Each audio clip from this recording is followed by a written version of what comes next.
Hello everyone. Let me start by thanking Maltepe University, Faculty of Fine Arts and Conservatory of Music for allowing me this time to give me this opportunity to address you.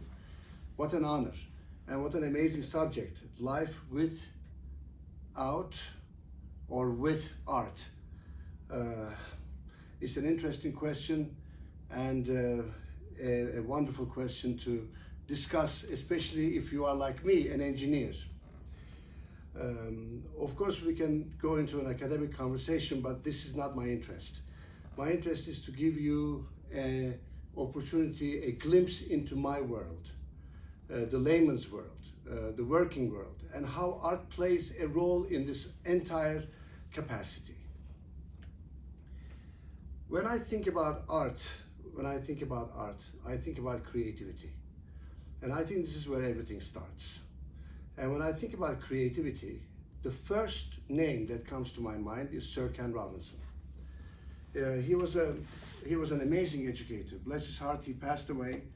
And he was an educator at the University of Warwick.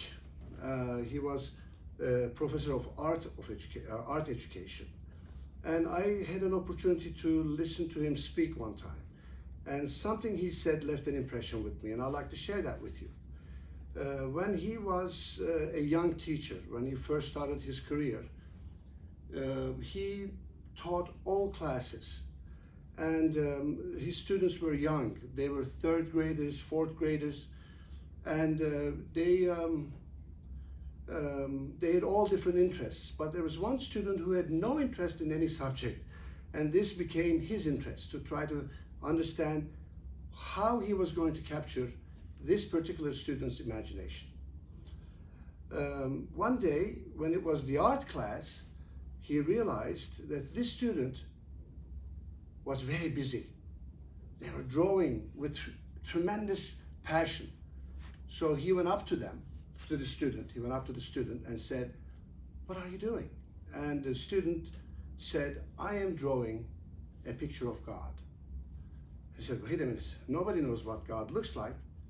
And without any hesitation, the student answered, "They will in a minute." This is the spirit. This is the spirit where creativity starts, and this is what we need to give attention to, because this small example carries us throughout life. And I am a good example of this because I applied this type of thinking in my factories. At one point in life, I was a manufacturer of building materials, and I had factories around the world. And one of my factories, the specific one in Mexico, was an amazing operation. There were 5 shifts of workers coming through. It was a very busy operation.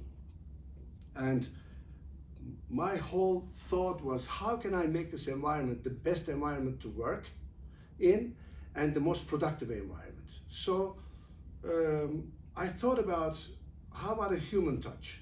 We start with labor. Machines, okay, we can adjust machines, but how about people? So I thought, when I wake up in the morning, I wake up in a different mood. I wake up happy, but some days I'm less happy, some days I'm more happy. So I thought, some days I don't want to go to work, some days I want to go to work. But this affected my day, how my mood started in the morning. And I had an opportunity to test, the mood of people when they showed up to work. This would really help me in organizing the most productive environment. This was my thought. Well, in the factory, when you come in, there's a board and you have a card, and you pick up your card and you go to a punch clock, and you punch the clock, and then you put the your card into another board, and then at night when you're leaving, you do the same thing in reverse. Well, I thought this is a great opportunity. When they come in, they can tell me how they feel. So I wanted to give them an opportunity. How did I do this? I had one board where all the cards were hanging, and then there was the punch clock, and then there was another board. Well, I changed that board. I made 3 boards. One of them I painted red, the other one yellow, and the other one green. Red meant, I don't want to be here today. I just don't want to work today. Yellow meant maybe, and green meant I am ready to go. So when I did this, human resources told me, you're an idiot. Nobody is going to ever put a card in red. Everybody is going to put it in green. Who wants to take a chance to be fired? I said, you're right. But one person will do it. One day they will do it. And that's the day I'm looking forward to. And it happened. One day, everybody was excited. They came to me and they said, we have a card in red. I said, great. So I walked up there, I picked up the card. And when I picked up the card, I saw the worker walking towards me, a lady. And without even saying a word, she said, why don't you go ahead and fire me? I know you're going to fire me. And I said, no, that's not the intention. The intention is I want to find out why you don't want to work today. And she said, look, I am 20 years old. I have 3 kids, no husbands around, and my mother takes care of the kids while I'm at work. And all my kids, including my mother, they're all sick. And I'm not feeling well myself. And here I'm at work because I have to come to work. So this is why I want to let you know that I don't want to be here today. I said, wonderful, so come with me now. And we went to her home. We found, we called a doctor. We got the medicine and the help they need.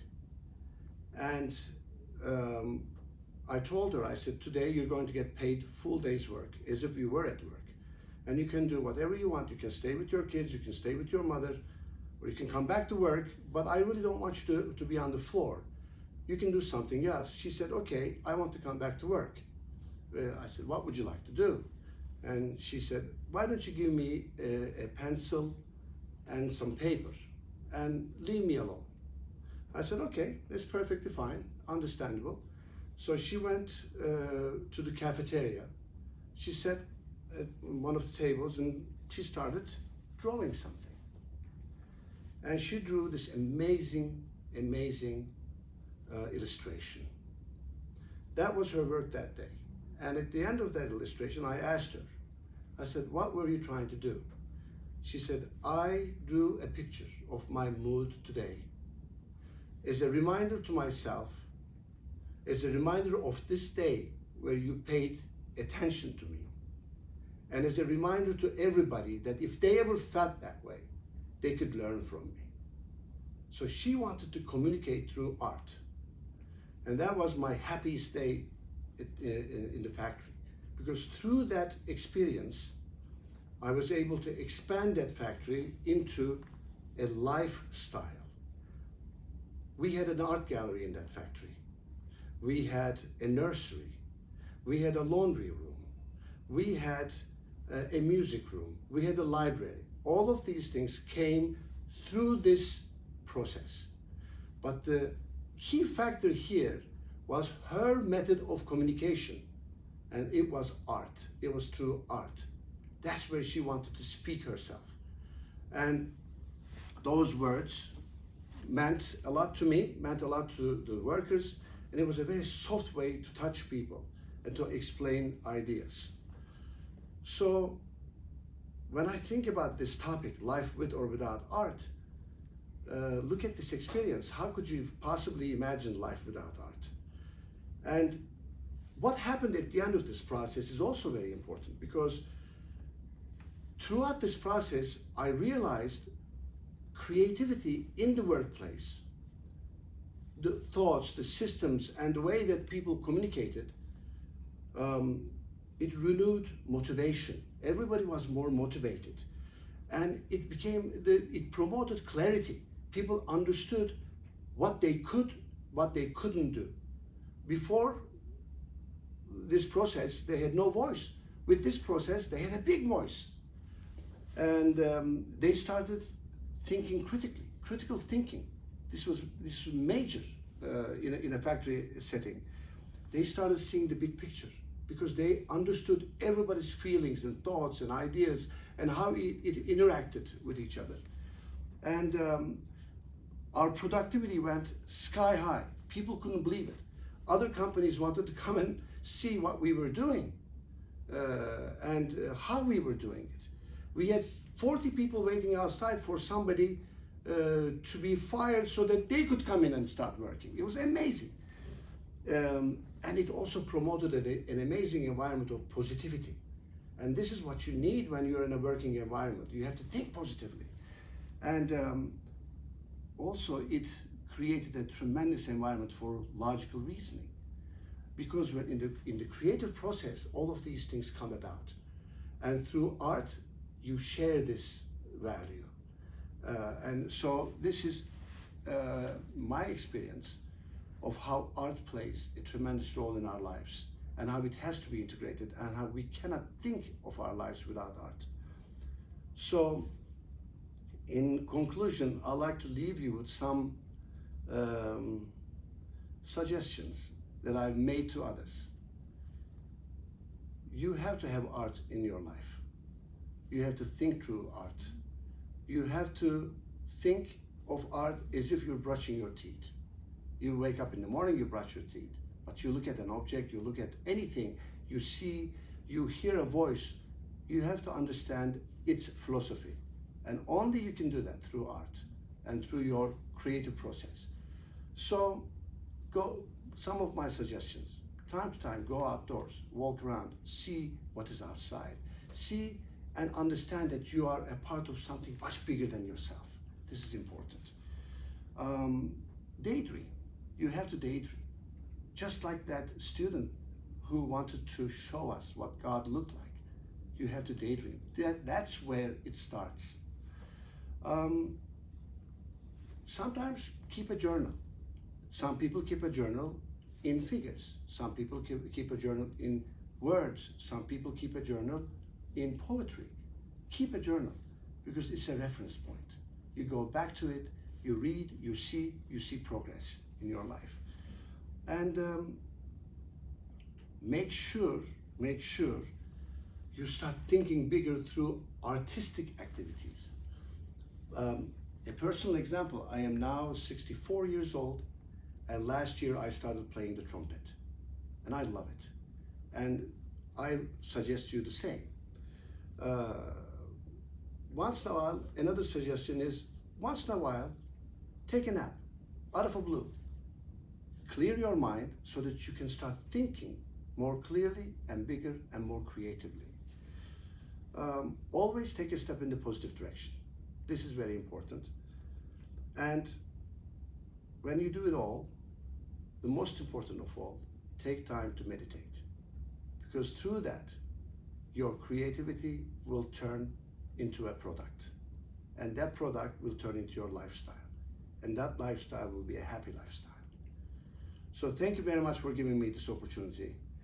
And I thought this was worth sharing, and I hope you enjoy it. Thank you.